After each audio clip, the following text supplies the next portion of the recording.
Well, good evening. No coffee tonight. Beautiful night out. Cold here in Pennsylvania. Cold, cold, cold. Trimmed the beard up. I don't know if you could tell, it came down to size and come down through here, but I left the length. So a bit of housekeeping. We'll do more later on another video, but I did a trade for some Tracy Mincer pipes, custom builds, and they came in.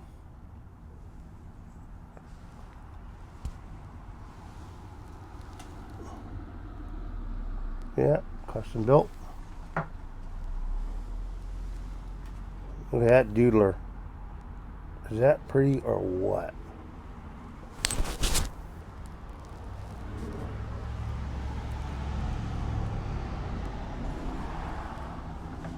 These are very old pipes. And this one, I'm smoking some Dan's Blend from Boswell's, signed by Mr. Tracy Mincer himself, 1935. There's the year of that pipe. I traded with Old Dirty Piper. And along with those trades, as usual, he goes out of his way. He sent me a bunch of tobaccos. Probably an ounce or more of a number of tobaccos. One of them is a 1980. It's got sugar on it. Chocolate flake. It's got sugar crystals on it. So, but we'll do a whole video on that later, at another time. I just wanted to come out because I did a live on Monday, and before that it had been a while. It had been since my trip early last week, I should say, to Boswell, since I've been done a video at night, in the evening. So I love these custom built pipes. Love them. They're just beautiful pipes to look at. Like that nice square finish there, and flat. And they sit perfect. They smoke very well. They all three smoke. But I wanted to talk to you about how we as a society have gotten where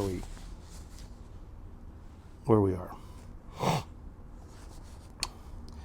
So he's now since passed. John Scalinos was a coach at Pepperdine University for baseball. And he gave a speech in 1996, and I watched it online. And I got the transcripts from the speech.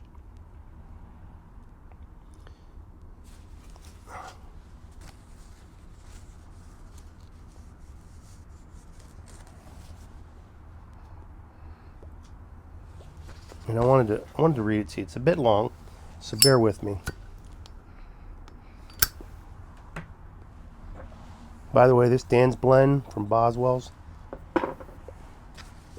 really good. Really good. So, let me start. In Nashville, Tennessee, during the first week of January 1996, more than 4,000 baseball coaches descended upon the Opryland Hotel for this 52nd annual ABCA convention.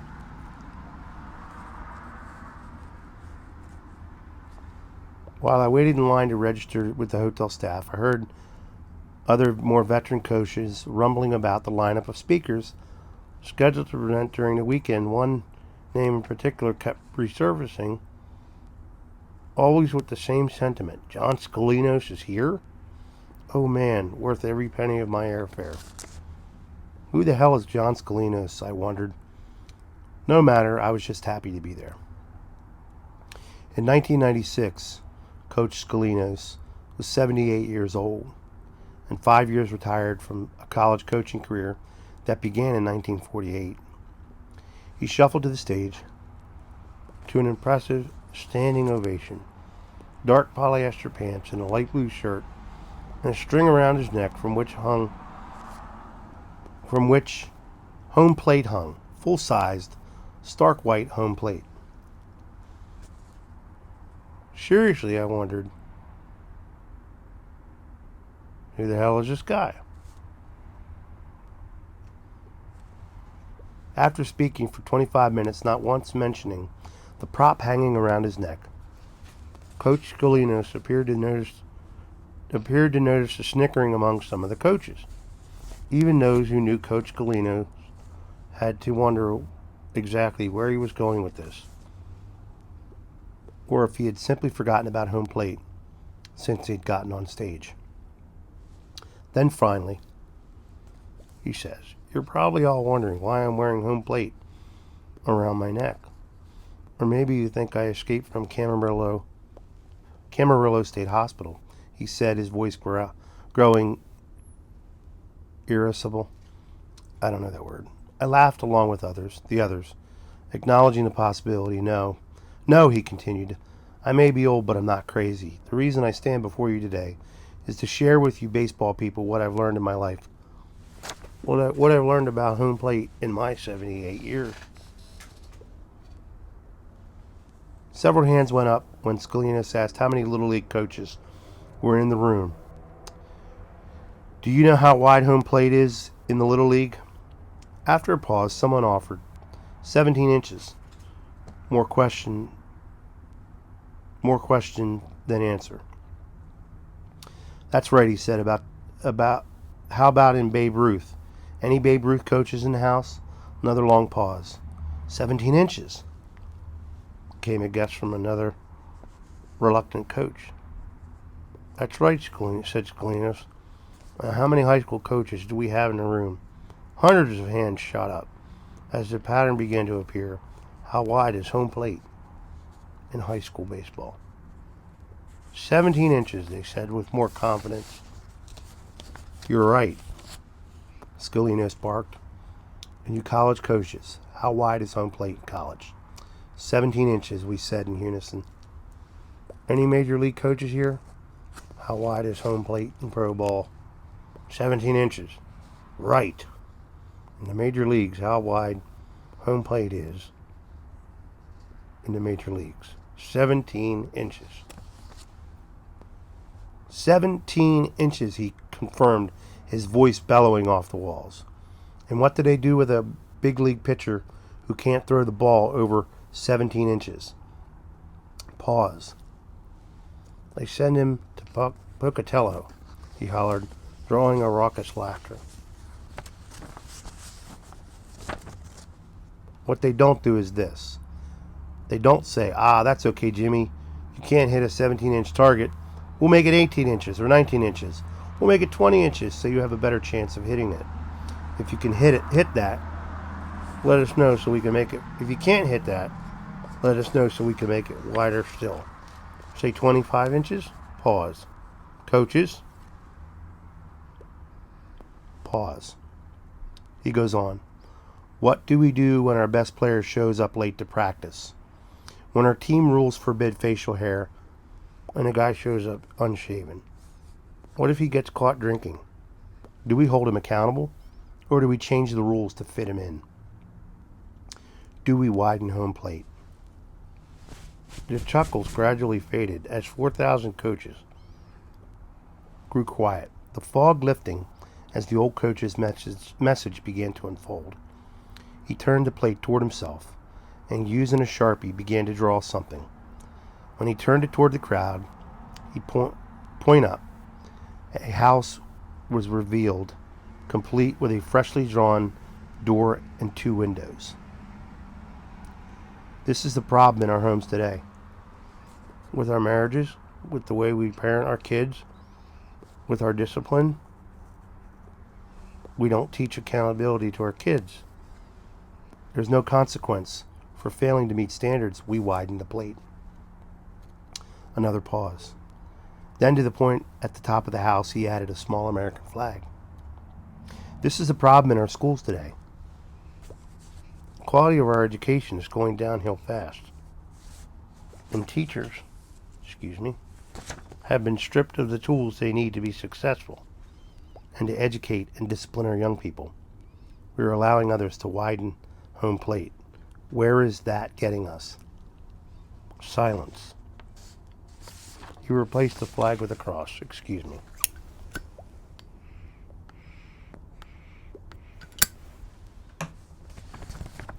He replaced the flag with a cross. And this is the problem in the church, where powerful people in powerful positions of authority have taken advantage of young children, only to have such an atrocity swept under the rug for years. Our church leaders are widening home plate.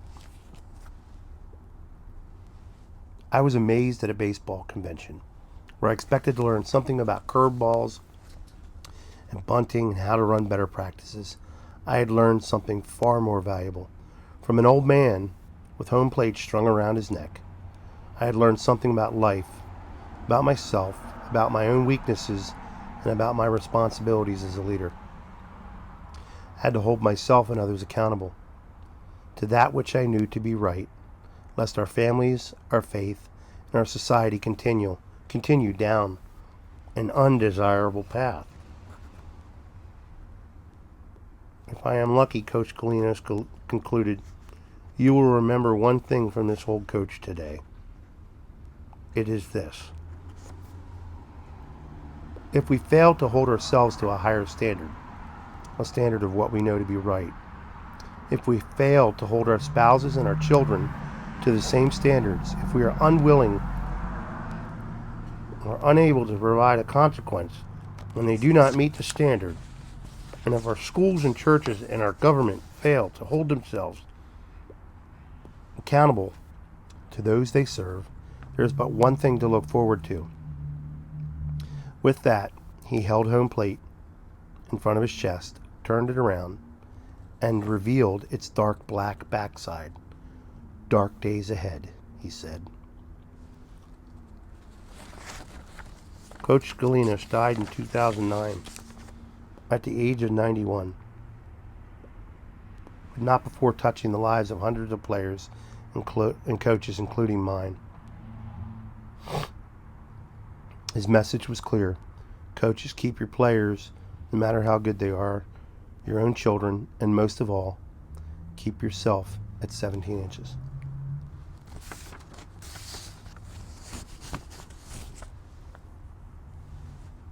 Don't widen the plate.